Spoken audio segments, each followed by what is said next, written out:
Badal som, ako po ceste beha kačičko s malým. Zastal som a v kanáli som videl, že sa pohybujú ďalšie malé. 6 mláďat spadlo do hlbokého kanála krytého mrežou, ich mama sa k ním nevedela dostať a pobehovala po rušnej ceste. Všimol si ju okolo idúci vodič, ktorý neváhal zavolať hasičov.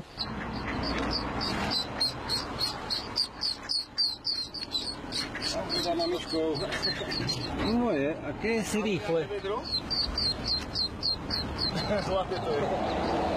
Upozorňovali odstavenými blikajúcimi autami okolo idúcich vodičov na to, že sa na ceste niečo deje, aby spomalili.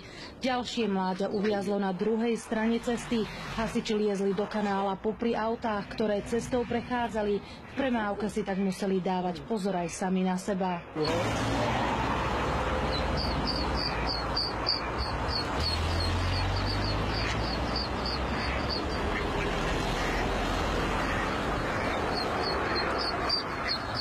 Behala, určite aj s malým, zo 3-krát by už bolo zrazilo.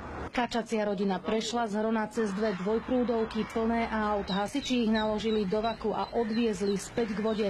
Všetky sa bezpečne vrátili tam, odkiaľ sa vybrali na výlet. Oni pôjdu za ňou.